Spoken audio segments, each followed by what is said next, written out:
Hi, how's it going? I'm Mark Phillips, host of Enhancing the Human Experience and creator of Focus and Flow, products and apparel for conscious creators. And in this video, I'm going to be sharing with you my 5 favorite takeaways from the bucket list with Morgan Freeman and Jack Nicholson.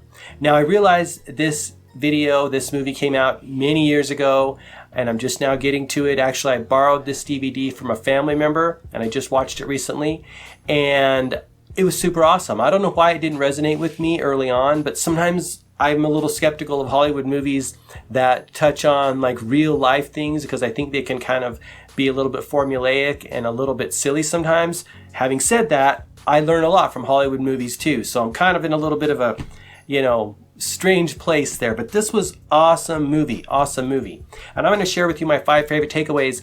And at the end, the 5th takeaway is going to be something super awesome that ties in with the book of quotes I put together called Boundless Joy, 101 Timeless Reminders of Our True Nature. Ties in with this. It'll be super awesome to help you on your journey. And also I'm going to read a couple of quotes, maybe a handful of quotes just at random from that book. So stay tuned until the end for that. I'm going to move fairly quickly through this. Side note, as you can see, I'm now on the dedicated set or dedicated filming space that I'll be creating a lot more video content from, even episodes of Enhancing the Human Experience podcast. I'm going to go back to making video content or making video episodes that'll also go up on any of your favorite podcast players. So if you haven't subscribed to the podcast, you can find it on anywhere you listen to podcasts. More and more coming all the time. I just recently submitted it to Pandora and a platform called Deezer, which I'd never heard of. So I'm learning new things all the time. But this is going to be kind of my space, so it'll be very easy for me to create content. So it's coming together. It's not quite there yet. I've got a couple more features to make it a little more, interesting. But I needed to create this video because I've got to get this DVD back to the person I borrowed it from. And so that put me in a little bit of a rush, which is good. I need a little push sometimes to get out of my comfort zone. So I'm going to share with you these 5 things we're going to go through very quickly. And like I said, stick around till the end for that extra special takeaway.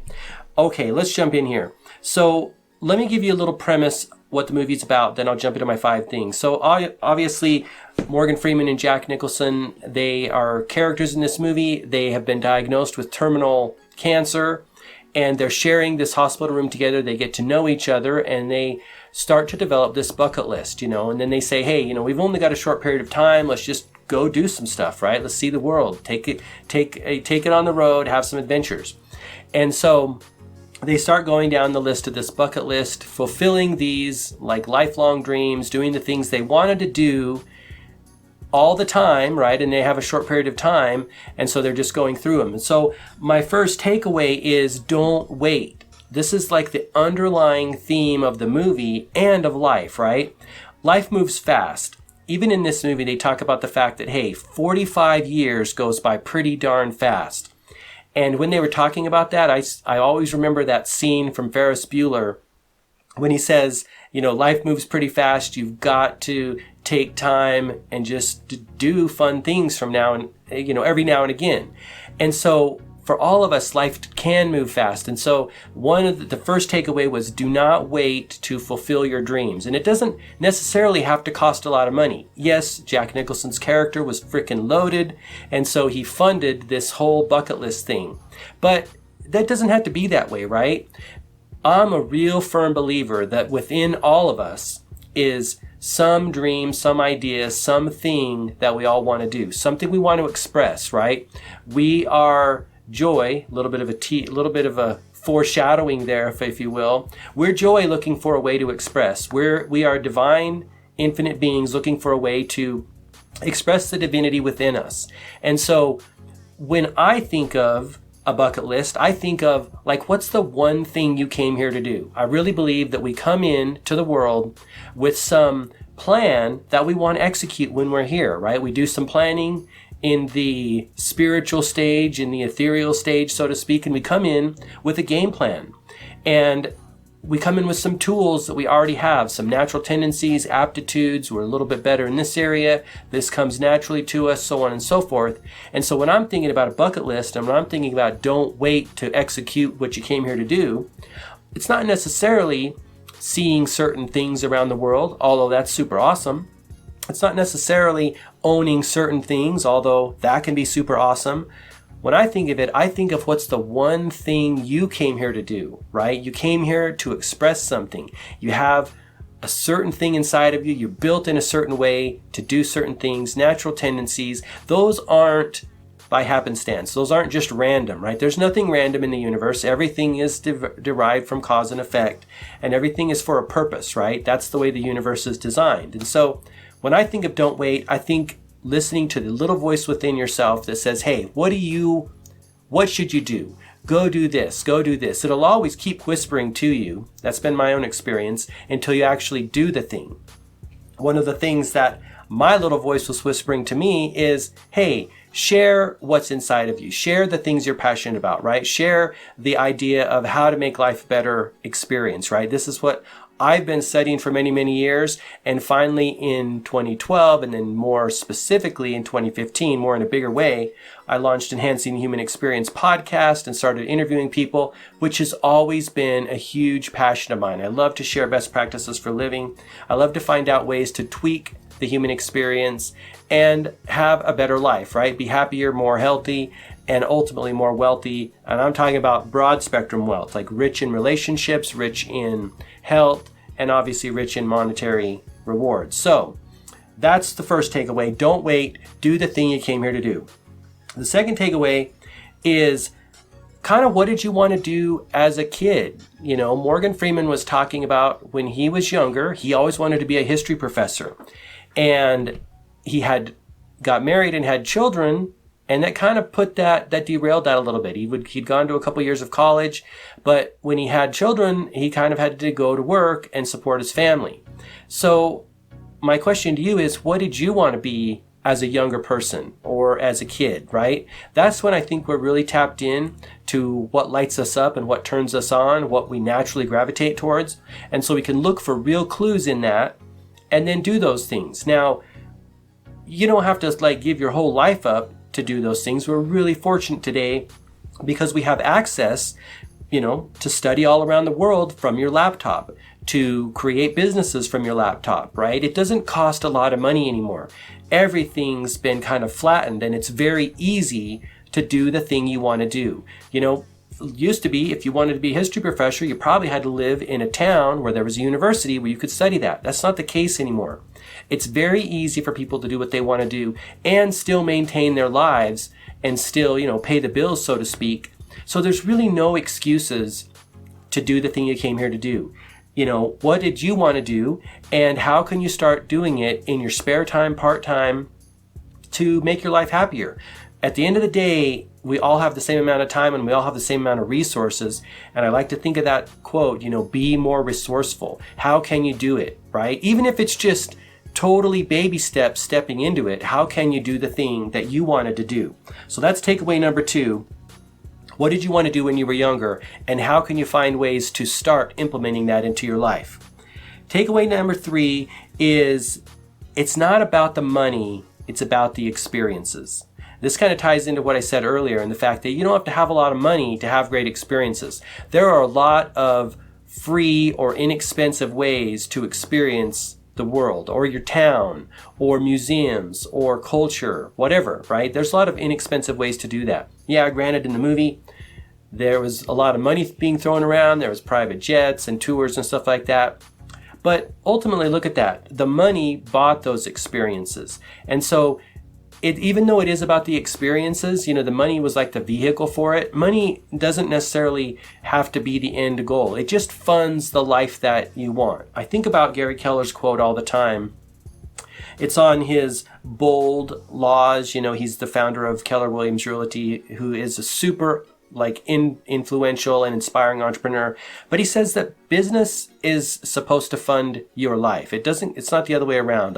Business is not the end goal. Even though it can be fun and rewarding to create and add value and be that kind of person in the world, it's not the end goal. Your life is the end goal. And so that's the underlying theme in this movie, is that what do you want to do with your life, right? How can you do those things now? And how can you fund the life that you want with the money you have? You know, maybe living a little smaller, maybe thinking more consciously, having more awareness with how you spend your money, how you structure your life, how you build it, so that you can free up the time and money to do the things you want to do. So that's number 3.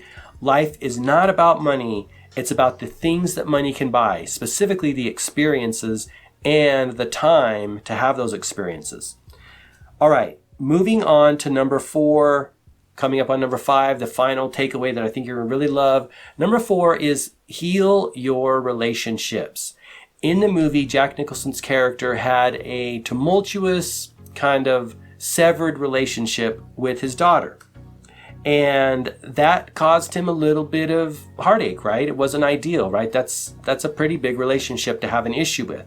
So the movie was a little bit about that, as a side note, healing his relationship with his daughter. And so those things, that's your own choice to do. But anytime we have a fractured relationship in our life, it's going to pull energy. It's not going to feed our lives in the best way. And so just being open and loving to people on their journey.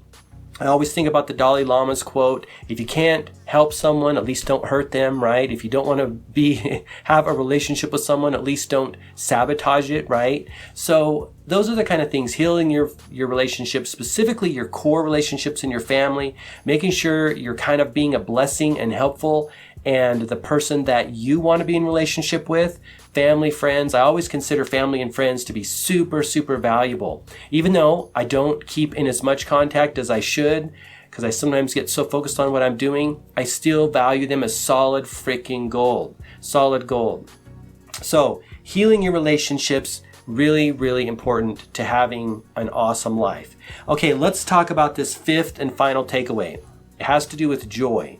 And in the movie, Morgan Freeman's character asks Jack Nicholson these 2 questions. And he said that, you know, the ancient Egyptians, they were in Egypt at the time. They'd been hiking the pyramids and seeing the sights, you know, as they're doing this world tour.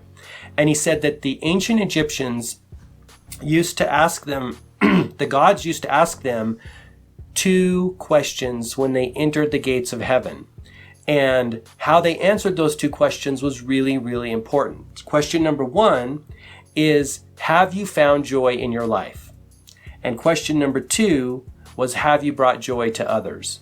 And I love this. I really, really love this sentiment, because a lot of the things that I've studied and a lot of my work, including Boundless Joy, which I'm going to share some quotes from you in a moment, centers on joy. Abraham Hicks says that our purpose is joy. A lot of other spiritual, metaphysical, and philosophical gurus talk about joy as being, you know, what we are. We come from joy. We are joy. We're going to return to joy. And so in our lives, we're always gravitating towards joy. And so sometimes, or excuse me, all the time, you could ask yourself, hey, if my goal is joy and my goal is to be in the spirit of joy, what do I need to do that? And you can kind of hold this question up to any experience or any job or any endeavor you want to engage in and ask yourself, hey, is this going to help me be more in joy? Is this going to lead me to an experience of more joy?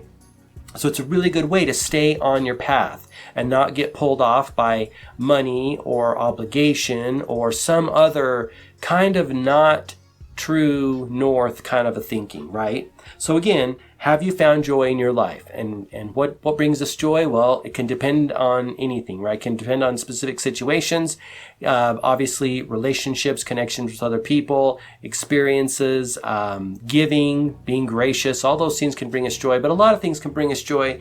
And so that's a personal question. Have you found joy in your life? And have you brought joy to others? That's kind of the give and take. Life is a game of giving and receiving. This is what Florence Scovel Shinn talks about. Even Anthony Robbins said that the secret to living is giving. And so I always think of those 2, like push, pull, give, take kind of a thing when I think of joy. Expressing joy, receiving joy, giving joy, those kind of things. So those are my 5 favorite takeaways from the bucket list. I hope that's helpful to you on your journey. And let's pull a couple of quotes from Boundless Joy here. All right, this is from Maharishi Mahesh Yogi. He's the the yogi that brought transcendental meditation to the West, the founder of TM. He said that our true nature is unboundedness. Our true nature is unboundedness. Let's do this one. This is from Eckhart Tolle. You gotta love him, right? He always has the goods. He said that pleasure is always derived from something outside you, whereas joy arises from within. Joy arises from within. That's super awesome. Let's do this one from Khalil Gibran. He was the famous, I think he is a Persian poet or Lebanon. I can't exactly remember, but he wrote The Prophet and a couple of other books. He has a lot of insightful information. What he said was, what the soul knows is often unknown to the man who has a soul. We are infinitely more than we think. Just think on that a little bit, right? That's deep. Let's do one from Ramana Maharshi, He said, your own self-realization is the greatest service you can render the world. That's awesome. Your own self-realization is the greatest service you can render the world. Wow, I love it. I love it. So by the way, you can get this book on Amazon at, the Kindle version I think is 99 cents. The print version is super cheap, pretty darn cheap. I think this is 9x5 print version. And, all the quotes are in here, like, yay. But yeah, super awesome. I mean, I like this because sometimes you just need a little bit of a reminder about what we are and a little bit of a pickup. And so, like I said, you can pick this up on Amazon. But I want to thank you for watching. If you haven't subscribed to the channel, consider doing so for more videos like this. Also, episodes of Enhancing the Human Experience, On the Go, and the Focus and Flow Product and Apparel vlog. If you like this video, please give it a thumbs up and share it with someone who you think might like it too. And as always, I want to thank you for watching. Until next time, all the best, health, wealth, and success. Bye-bye.